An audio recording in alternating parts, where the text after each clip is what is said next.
There's been an accident at the house. Please, miss, please give me the key so I can unlock you. Be sensible, Doreen. This nonsense is getting you nowhere. I demand to be arrested. Now, just what's going on here? This young lady, Doctor. Oh, hello, Mr. Holmes. Ah, good day, Wilkins. She's a Suffragette. We demand that women be given the right to vote. Yes. She and some other suffragettes invaded the home of the Honourable Chauncey Pimpleton and started a demonstration. Pimpleton? Why, he's the Member of Parliament, lives just round the corner. That's him, sir. We were getting them to move on, and this young lady broke loose and chained herself here, sir. But why did you do it, miss? Because we want equal rights for women. That's why. Yes, but I don't see how chaining yourself to iron railings is going to obtain for you. You wouldn't understand. You're a man. She probably wants to wear trousers, too. If I wanted to, I would. Mr. Holmes, can you get her loose? She slipped the key of the handcuffs down her... We're waiting for a hacksaw now, sir. That's right, a hacksaw. Hack me to pieces while you're at it. I'm only a woman. I believe I can help you. I don't want any help. She wants to vote. Now go on home and cook your old man his supper. Now arrest me. I insist upon it. I'll leave her in your hands, if I may, Mr. Holmes. Coward! You'd arrest me if I was a man. Mr. Holmes, may we impose upon you? I somehow have the impression you already have. Won't you come up?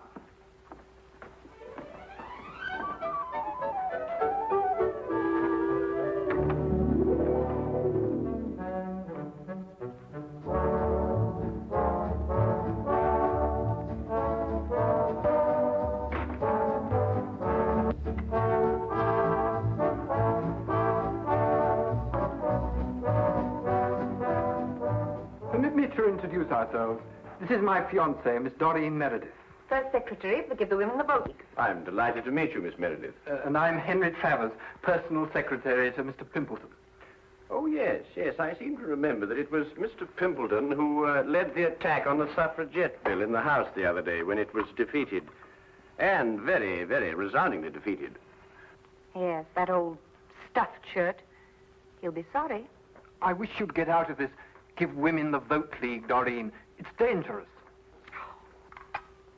Yes, I can see that it has its inconveniences, Mr. Travers, but I don't really believe that it's dangerous. Would you call bombs dangerous, Mr. Holmes? Good heavens, are they using bombs now? Oh, just a teeny one. Boris and I made it to blow up a lion. My dear young lady, you don't blow up a lion, you shoot it. Who is Boris? An anarchist. An anarchist. He's an old dear who wouldn't hurt a fly. Blowing up lions, anarchists. Sometimes I don't know where modern England's going. Well, perhaps Miss Meredith might be good enough to indicate that direction for us. Well, it all began at the meeting of the Give the Women the Vote League. Miss Agatha Axton, our president, was presiding. Quiet, ladies, quiet. I've called this meeting of the council in order to consider our next step in view of the defeat we suffered last week. As you know, the Honourable... Honourable... Bosh. Even if he is my cousin. Well, anyway, Chauncey Pimpleton rallied the anti-women forces in Parliament and defeated our bill by the narrow margin of 347 to 1. Boo! Pimpleton! Boo! Pimpleton! We've got to do something, ladies. We're not making enough noise in the world. What would Joan of Arc do? What would Catherine of Russia do? They would attack. They would blow up something. Blow up something? How do you do that? I don't know, but they would do it. Don't bombs blow up things? I think they do. Let's buy a bomb. Where can you buy one? I've never heard of a bomb shop. We could make one. I'll make one. Can you? I don't know. I've never tried. I'll get a book. Good. But, what shall we explode? Let's explode a lion. Wonderful.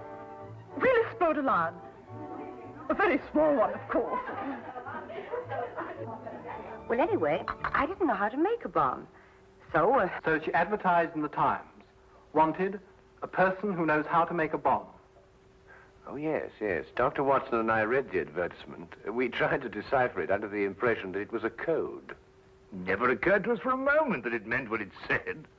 well, anyway, Boris answered it. Yes, that's right. I am the person who makes a bomb. Sit down. Please, it is you who advertised. Yes, it's me. I'm so glad you answered, Mr. Turgov, Boris Turgov. Do you really know how to make a bomb, Mr. Turgov? All over the world I have made bombs. Big ones and little ones. Bombs that go... and bombs that go... Well, you must understand, we don't want to hurt anyone. We just want to blow up one of the lions in Trafalgar Square. I think a little bomb would do, one that goes... One that goes... Do your bombs make a lot of noise?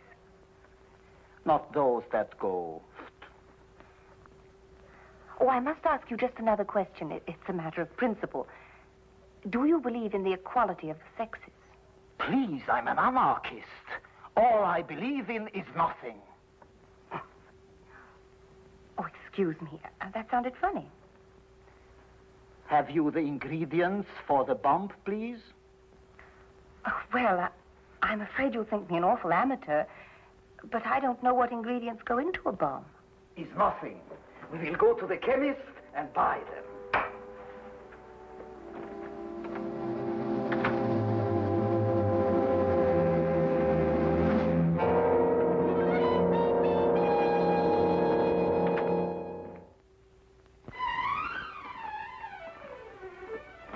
There you are, sir. Everything you ordered. Glycerol, toluene, nitrate, and sulfuric acid. Oh, yes, and gunpowder. Yes, ma'am. Be careful, though. You could make a bomb with what you have here. Good day. Good day.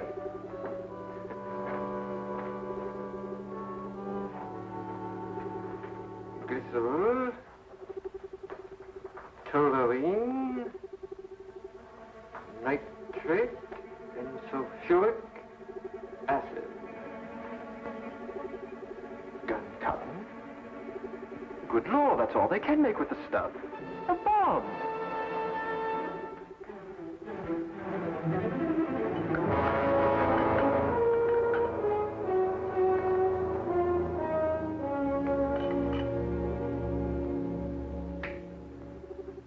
It's clever, no? A green croquet ball. Who would suspect a green croquet ball? Well, I'm sure I wouldn't. Like this, it unscrews in half. Are you sure it'll work? With a trigger, yes. With no trigger, no. A trigger I must put in. Have you bought some wire, please? Oh, no, I'm afraid I forgot. Would a hairpin be all right? Is possible.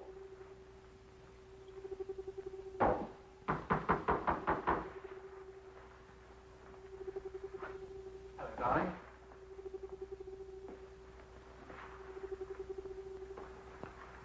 Guess what this is? Well, croquet ball, of course. No, it isn't. Here, let's put it back into the garden. But, darling...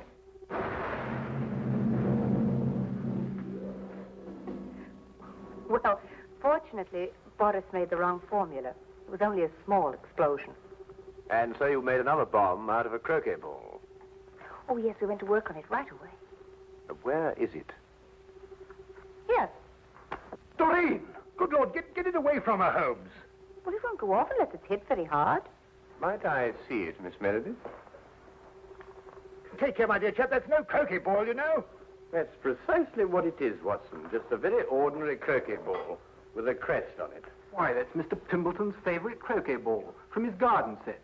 And the crest? The family's. His uncle's the Earl of Clareborough. His favorite croquet ball, did you say, Mr. Travers? Does he always use a green one? Always. He plays every afternoon at 5. He's as regular as a clock. Then if that's his croquet ball, then someone must have... Exactly, Watson. Well, then he'll go and play croquet with a bomb. What time is it now? 5 o'clock. He only lives just around the corner. If he's as punctual as Mr. Travers says he is...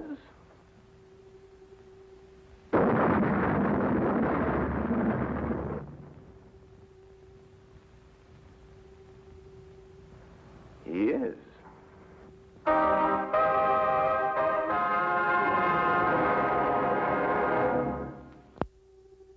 He was standing here when it happened.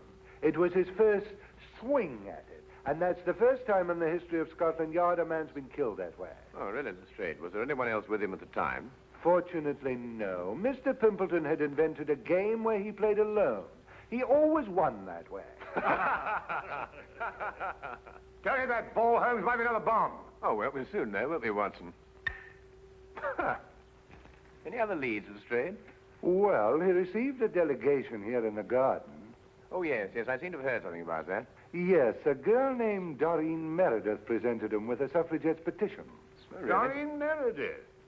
Yeah, lovely name. Yes, it is rather. Lestrade, do you believe the ladies blew him up because he defeated their petition in the House? Here, let me have a go at this. Well, you know these suffragettes, they're capable of anything. These wickets aren't in line, you know. No, it's not that, Lestrade. Your swing is wrong. Look. But nevertheless, bombing seems a bit drastic even for suffragettes. So is this business of their wanting a vote. Well, why not give them the vote? They couldn't do any worse with it than we have. Oh, hello, sir. This is Mr. Travers, Mr. Pimpleton's private secretary. Mr. Holmes, Dr. Watson. Oh, I've already How do you met do, him. Mr. Travers? You've already what? Oh, I've already seen Mr. Holmes down from the window. I understand that Mr. Pimpleton was the heir of the old Earl of Clareborough. Yes. Tell me, who is next in line to the title? Well, possibly I am. I'm a remote cousin of the Earl's. Yes. I understand that you were in the garden with Mr. Pimpleton when the delegation from the suffragette movement called on him. Yes, I was. Interesting. Do you play croquet, Mr. Travers? No, I prefer lawn tennis. Quite so, quite so. But you really ought to try croquet, you know. Under normal circumstances, it's a fascinating and completely harmless game. From the Pimpleton, Holmes suggested a stroll in Hyde Park. I suspected what he hoped to find there. Here in Hyde Park, where vast multitudes of people can gather to hear us, under the banner of free speech, I call on the women of England to demand equal rights with men. We cook, we sew, we scrub. Why shouldn't we vote? Throughout the ages, women have been the pawns of men.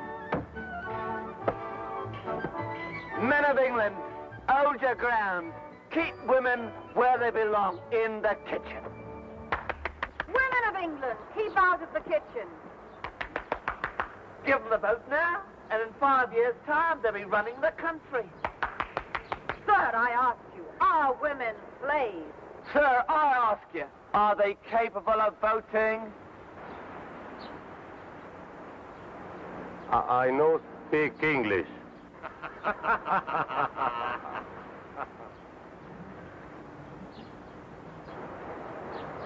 Haven't you got anything better to do? You... Here now, don't you talk to me like that.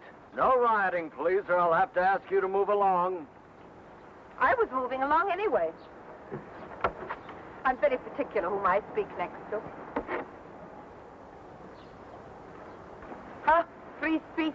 You say something men don't like, they tell you to move on. Well, of course, Miss Meredith, like all prophets, you're ahead of your times. And without honor in your own country. Oh, Miss Meredith, we'd like to ask you a few questions about Boris Turgoff. Oh, poor Boris. He'll never forgive me for getting him in this fix. He's so gentle, really.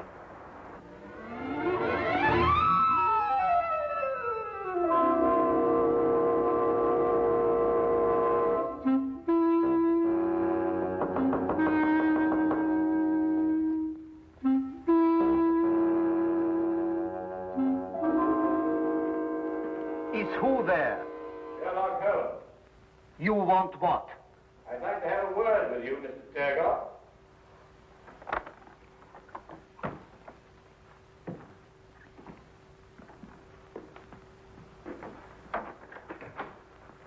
This is my good friend, Dr. Watson. I'm told you manufacture bombs, Mr. Turgoff. All kinds. Long fuse, short fuse. Did you make only one bomb for Miss Meredith? Oh, you know of that one. Well? 2 bombs I make for her, but one her young man sets off. Accidentally. He says. Do you know where this other bomb blew up? Yes, in Mr. Pimpleton's garden. Not the first time that the Turgoff bomb goes off in the wrong place. Can you explain how the bomb became substituted for the croquet ball? No, I do not go inside the house. I wait outside. Then the police come. And when the police come, Turgoff goes. Always. Without exception. I see. Miss Meredith tells me that you sent it to someone who makes little bags in which to carry bombs. Yes. A friend of mine I have who makes bomb bags. Who is he and where does he live? A Greek named Chen Ten Yong. He lives in Soho at 22 Flower Street. A Greek named Chen Ten Young? He says he's a Greek. Am I to call him a liar? Thank you very much, Mr. Turgoff. Come, Watson.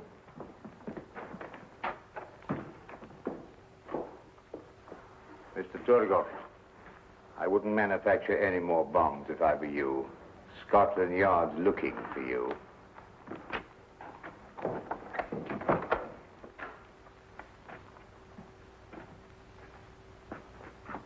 What? No more bombs? What am I to make then? Paper bags filled with air, maybe? Paper bags.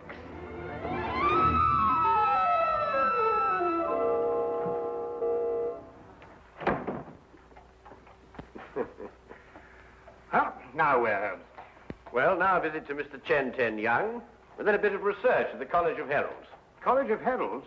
You mean where they keep all the records of the title family? Precisely. This case started with the theory that women would get the vote, and I believe that one day they will. Oh, nonsense. And the solution of the crime lies in the theory.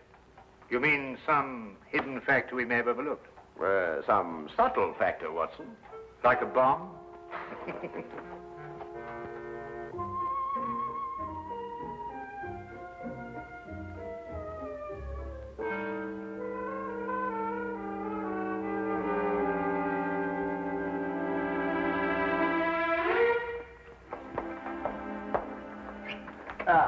Holmes.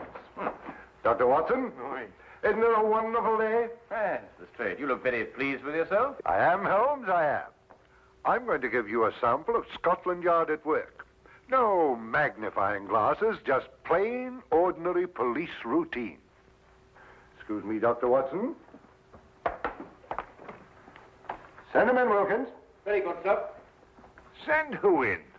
All the people connected with this bomb business. Miss Exton, will you sit here, please? Miss Meredith, will you sit over there? Mr. Turgoff? This, Mr. Holmes, is Miss Doreen Meredith, the young lady who presented the Suffragette's petition to Mr. Pimpleton. We found set up in her kitchen a laboratory. She's been making bombs. I do not deny it. I told you we were going to blow up a lion. A liar? Oh, come now, Miss Meredith. We were also able to nab her confederate, this man, Boris Turgoff, an anarchist. He makes bombs, too. The Turgoff bomb, it is famous. Wilkins, send in Chen Ten Young, will you? Very good, sir. Chen Ten Young is a naturalized Greek, born in Brazil of Chinese parents.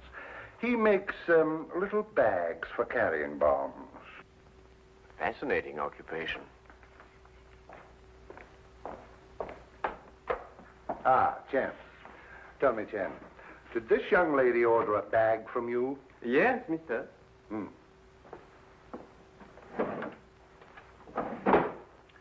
Did you make make this bag? Yes, mister. 5 shillings 6 pence. That is all, but on price. I see. Well, there it is, Holmes. There you are. An open and shut case. Miss Meredith killed Pimpleton because he was anti-suffragette. Ingenious, Lestrade. Really quite ingenious.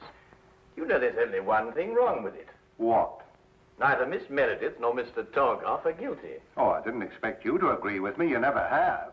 Well, not always, Lestrade, but sometimes, you know, sometimes. However, in this case, the real murderer killed Pimpleton for one reason, and one reason only. To be next in line to the title of the Earl of Clareborough. Well, who is next in line? Look here, Mr. Holmes, you trying to imply that I... Miss Meredith, after it was decided at your suffragette meeting to blow up a lion, who invited you to Mr. Pimpleton's house? Why, Agatha. We had to decide about the lion. Did you carry the bomb? Yes, in the bomb bag. Where? Wait a minute. This gentleman had access to it, too. Together with this lady. What does that mean? It's an intriguing title, Clareborough. First created in 1417, it has an unusual clause in its charter. Once, and only once, may the title pass to a female, if the female be next in line. That would automatically make her a countess. So far, that hasn't happened in the history of the title, until now. Well, I'm the next male member of the family. Except for Agatha, she's older than I am.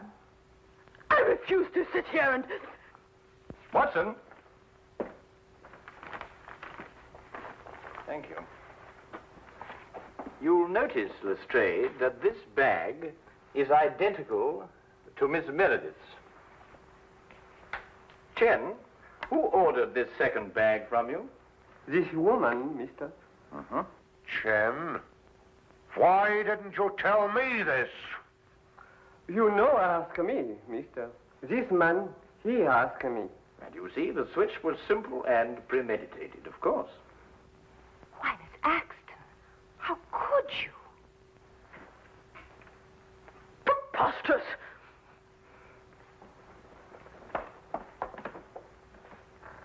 Anyway, young man, you had no right to come into my house and get that handbag. It's thieving, and it's against the law. Detain her, Wilkins. Mr. Holmes, whatever made you think of Aunt Agatha? Well, at least I can tell you this much, Mr. Travers. I didn't use a magnifying glass. You see, the true deductive mind knows just when to substitute routine investigation for deduction. Are you going somewhere, Lestrade? I have crossed the room, Mr. Holmes. I have put on my hat. I deduce, therefore, that I am leaving. Routine investigation will reveal the fact, Mr. Holmes, that I have gone to see the commissioner. I will ask him to do everything in his power to encourage the suffragette movement. We will then no doubt have a woman inspector in this office. And when Boris gets out of jail, Mr. Holmes, I will ask him to make me little bombs. I will then go about London, blowing up lions. Good day!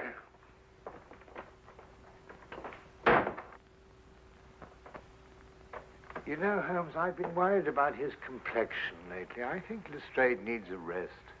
Yes, Watson, yes, I'm inclined to agree.